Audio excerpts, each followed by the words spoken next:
Hey y'all, welcome back. This is the second episode of Pets Advice with Ashley.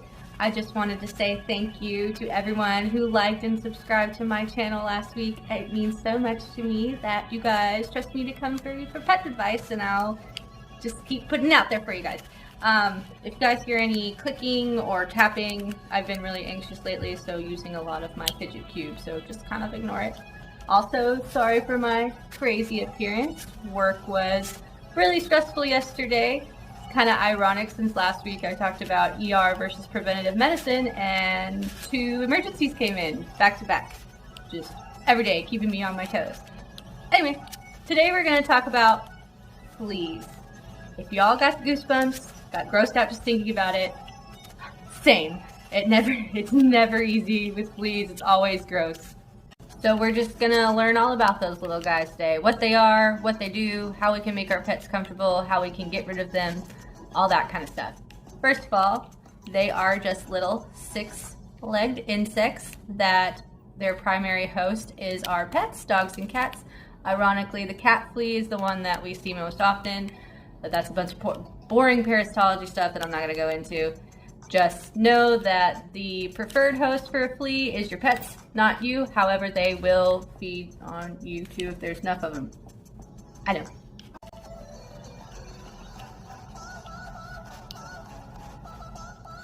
So before we get big into treatment and prevention and all that, we need to briefly talk about the flea life cycle, just because a lot of owners don't know about it, and I feel like it's really important when we're talking about treating. There's actually 4 stages. There's the adult, the egg, larvae, and the pupil, and we're going to talk about that one. That's a very important one here in a couple seconds. So the female is out there in the world, and she takes a blood meal. They are blood parasites. They do, they're like little vampires. They need to take blood to survive.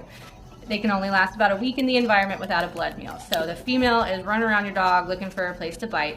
When she bites, gets her first meal, she's shortly going to start looking on how to reproduce, and then she'll drop some eggs. The eggs aren't sticky, so they don't stick to your pet. They will fall in the environment. So it's very important to vacuum frequently when you have pets.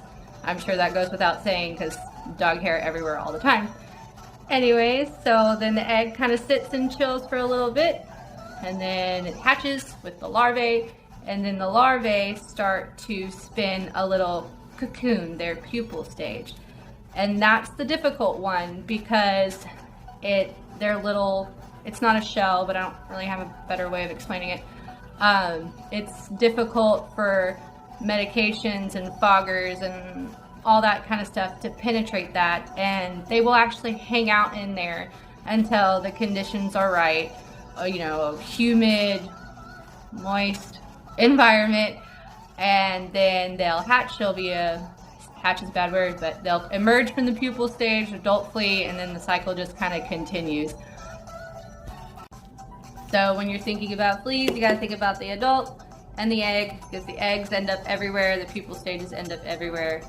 Anyway, they get it. Pets get fleas contact to contact. That's why when you drop a pet off at boarding, grooming, the vet, wherever, we make you sign that little, if we see fleas, we're going to get Capstar, because Capstar is going to kill all the adult fleas on the pet within 24 hours. So that's going to keep our facility very flea free. So, not everybody just walks into the vet office and gets fleas.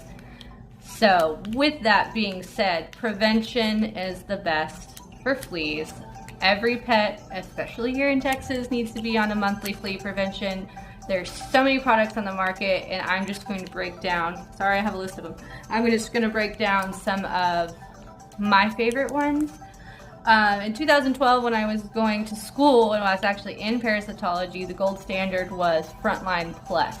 There's nothing wrong with Frontline Plus.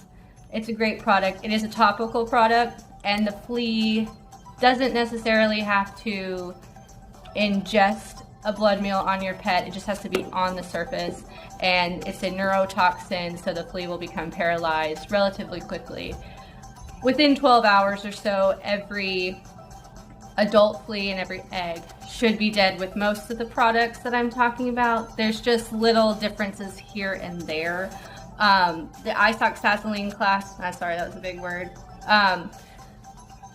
that's kind of the big flea prevention out there right now. It's your products like Simparica and Revolution Plus. So that's kind of an emerging class now because it's killing fleas quicker. Within 3 or 4 hours of giving that first Simparica tablet, your pet should be, all the adult fleas on your pet should be dying. The eggs should be dying as well. Search this morning, there's 27 different flea products on the market right now that are veterinary approved for the treatment of fleas. So if you have a question about a specific one, leave me a comment so I can kind of educate myself a little more, because again, I have my 7 favorites that I know a lot about, but there's 27. While we're on the subject of preventions, I just had to go on a little rant a few weeks ago. We had a case of a 6-week-old kitten that came in using over-the-counter flea prevention from Walmart that actually didn't have any pesticide or adulticide in it. It was just a bunch of essential oils. And that kitten actually died. It just kept having seizures over and over and over again, and she's not with us anymore. So just please buy your flea prevention from the vet's office, from somewhere reputable. While Chewy and 1-800-PET-MEDS are great, convenient, sometimes those products are expired or knockoff or whatever. So please buy them from us. I would just looking out for your pets again, guys. It's really important. And another thing about preventions, never use a product that is strictly labeled for dogs on a cat. There are some ingredients in some dog parasite preventions that are toxic to cats. Just don't do it. Just, if it's labeled for a cat, give it to a cat. If it's labeled for a dog, give it to a dog. Flea control is just important, not only for the comfort level of your pet. It's not just going to make them itchy and uncomfortable. There's other things that fleas bring, like tapeworms, those lovely parasites. They don't cause anything super major, but they are pretty gross themselves. It's an intestinal parasite that dogs actually get from ingesting the flea. It's a whole nother parasitology topic that I had to study extensively. But basically, the flea is the primary host, and the only way your dog gets a tapeworm is that if it eats a flea. When they do that little flea biting, that's how they're ingesting the fleas, because they're getting them off their body and they're actually eating them. Tapeworms aren't our only concern. There's also some human risk. When I was studying fleas, found out that fleas were a big transmitter of the bubonic plague. I know we don't hear that a lot anymore, but just stuff to think about. And just 2 other things, they are blood parasites, so if there's enough of them, your dog can become extremely anemic. So we want to do our best to control the flea population, not only on your pet, but in the environment. I've had owners call and say, hey, I bought Simparica like you guys suggested, and my pet still has fleas.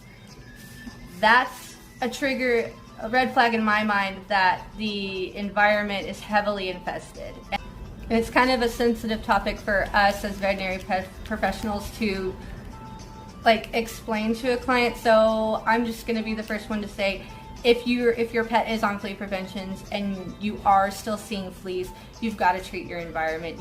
If you're in an apartment, I know that can be kind of difficult, but you've got to call the front office. You got to be like, hey, call the exterminator out here. My pets have fleas. You got to, if it's your house, you've got to not only fog, bomb, whatever, the house, you need to think about treating the yard. The yard is where they'll run to once the house is no longer inhabitable for them.